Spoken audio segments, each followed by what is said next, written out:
কি চাই আছে এফালে আহক মই প্ৰাঞ্জল খয়কি আপোনাক আজি আচাৰ এটা শিকাই দিম চিকেনৰ আচাৰ মই ইয়াতে লৈছো আদা লৈছো একদম ঘৰুৱাহি আদা ঘৰৰ পৰা আপোনাক দেখাই লৈছো তাৰ পিছত লৈছো মই ধনিয়া গোটা ধনিয়া ইয়াতে দালচেনি লং আৰু জালুকৰ গুড়া তেজপাত কাশ্মীৰ লাল জলকীয়া গোটা সৰিয়হ আৰু আজৱাইন আছে এইখিনিয়ে মছলাৰ সম্ভাৰ আৰু মই চিকেন ৰেডিকে ৰাখিছো চিকেন খিনিত মই অকমান জালুকৰ গুড়া আৰু কৰ্নফ্লোৰ দিছো আৰু ধুনীয়াকৈ খানি যিমান সময় পাৰ আপোনালোকৰ যাত যিমান সময় আছে আধা ঘণ্টা হওক 20 মিনিট হওক ৰাখি থব ৰাখাৰ পিছত ফ্ৰাই কৰিম বাকিখিনি প্ৰচেছ দেখাই আছো প্ৰথমতে শুকান মছলাখিনি অকমান ড্ৰাই কৰি লৈছো ইন্ডাকচনত আৰু ড্ৰাই কৰাৰ পিছত ডাইৰেক্ট মিক্সাৰ গ্ৰাইণ্ডাৰত মিক্সিং কৰি লৈছো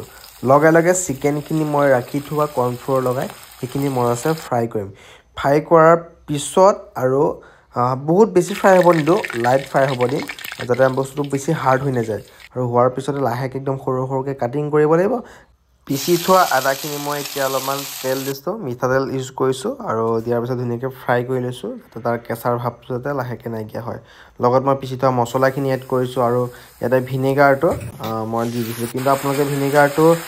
ঠাণ্ডা হওঁতেও দিব পাৰে মই অকমান ড্ৰাই কৰি ৰাখিম কাৰণে মই ভিনেগাৰটো আগতীয়াকৈ দি দিছো এছাক ধুনীয়াকৈ মছলাটো পুৰা একদম গেছটো সিমত ৰাখিছো সিমত ৰখাৰ পিছতে ড্ৰাই কৰিছো আৰু এতিয়া মই চাট মছলাখিনি ধুনীয়াকৈ দি দিছো চাট মছলা দিয়াৰ পিছত অলপমান ঘৰুৱাহি মোটাত মিঠাতেল আছিলে আৰু মিঠাতেলখিনি মই ধুনীয়াকৈ দি দিছো দিয়াৰ পিছতে ফাইনেল লুক এয়া মাংসৰ আচাৰ ৰেডি হৈ গ'ল আপোনালোকৰ যদি ভিডিঅ'টো ভাল লাগিছে তেনেহ'লে লাইক কমেণ্ট শ্বেয়াৰ লগতে